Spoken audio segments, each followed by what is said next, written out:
Hat trick win completed for Rajshahi warriors. মাঝে 7 দিনের বিরতি ছিল, তবে তাতেও জয়ের ধারায় ছেদ ঘটেনি রাজশাহীর। পয়েন্ট টেবিলে তারা উঠে এসেছে 3 নম্বর পজিশনে। 1 তারিখ শেষ ম্যাচ খেলেছিল, মাঝখানে প্রায় 1 সপ্তাহের বিরতি ছিল, তাতেও দলটার মনোবলে একটুও চির ধরেনি। টানা 3 জয় রাজশাহীর প্যাকেটে। পয়েন্ট টেবিলে আগে থেকে সুবিধাজনক অবস্থানে তারা ছিল, অন্য যে কোনো দলের চেয়ে ম্যাচ সংখ্যায় তারা পিছিয়ে ছিল। এবং আজকের ম্যাচে নোয়াখালীকে হাফ ডজন হার উপহার দিল রাজশাহী ওয়ারিয়র্স। এক টানা 6টা ম্যাচ হারলো নোয়াখালী, এক টানা 6টা। হ্যাঁ, এখান থেকে আর 4টা ম্যাচ বাকি আছে গ্রুপ পর্বের। পরের পর্বে যাওয়ার আশাটাও নোয়াখালীর হয়তো এই ম্যাচ দিয়েই শেষ হয়ে গেল।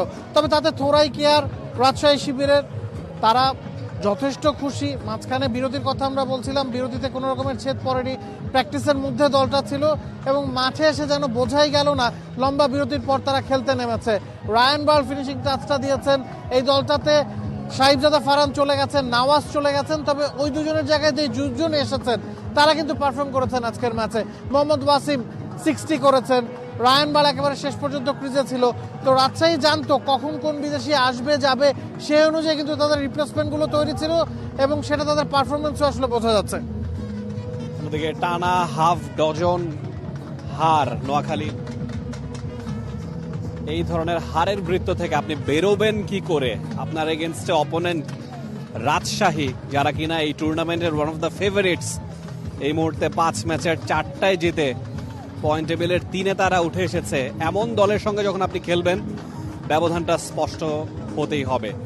এবং নোয়াখালী এক্সপ্রেস তাদের টিমে আমরা অফ এয়ারেও আলোচনা করছিলাম, প্লেয়ারের ছড়াছড়ি এমন নয় যে অ্যাজ এ টিম খুব উইক নোয়াখালী এক্সপ্রেস, কিন্তু আপনি তাদের বডি ল্যাঙ্গুয়েজ দেখুন, তাদের স্পোর্টসম্যানশিপ দেখুন, সবকিছু নিয়েই অনেক সমালোচনার অবকাশ আছে। এবং সোশ্যাল মিডিয়াতে যারা নোয়াখালীর ফ্যান তারাও অনেক আক্ষেপ ঝাড়ছেন যে দলটার এই পরিণতি হলো কেন। টানা 6টা ম্যাচ হার মেনে নেবার মতো না। মুশফিকুর রহিম, সৌম্য সরকার একসঙ্গে তারা কুশল বিনিময়টা সারলেন, কিন্তু হয়তোবা সৌম্য সরকার ব্যাক অফ দ্য মাইন্ড, তার কি চলছে তিনি ভালো বলতে পারবেন। 59 রান করেছেন, দলের জন্য কন্ট্রিবিউট করেছেন, কিন্তু আনফর্চুনেটলি কাঙ্ক্ষিত রেজাল্টটা আসেনি। 4 উইকেটের ব্যবধানে রাজশাহী ম্যাচটা জিতে নিয়েছে।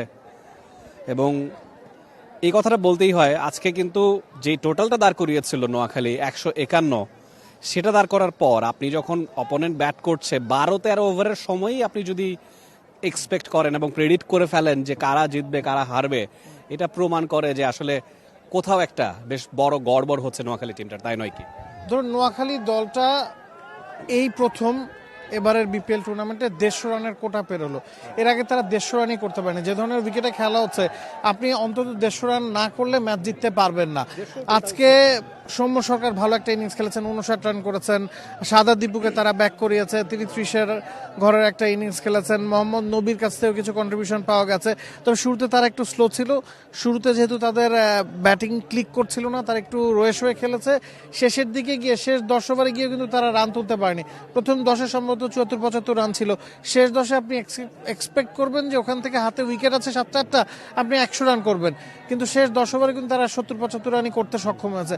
ওই জায়গায় আসলে তারা ম্যাচ থেকে ছিটকে গেছে এবং যেই সময়ে আসলে এক্সেলারেট করা দরকার ছিল সেটা তারা করতে পারেনি।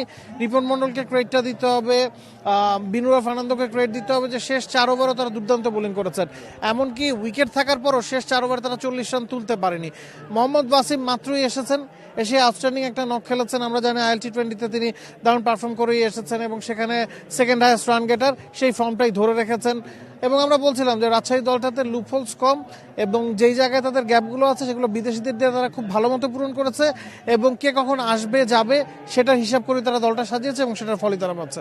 ফেভারিট টুর্নামেন্টের রাজশাহী, এবং সেটার প্রমাণ তারা আজকে আরো একবার দিয়েছে এবং পয়েন্ট টেবিলের 3 নম্বরে তারা উঠে এসেছে, প্লে অফের অন্যতম দাবিদার, এটা বলাই যায়। এবং খানিক বাদে এই পরের ম্যাচটা শুরু হবে, সঙ্গে থাকবেন সেই প্রত্যাশা করছি। For more updates, subscribe to our YouTube channel and click on the bell icon.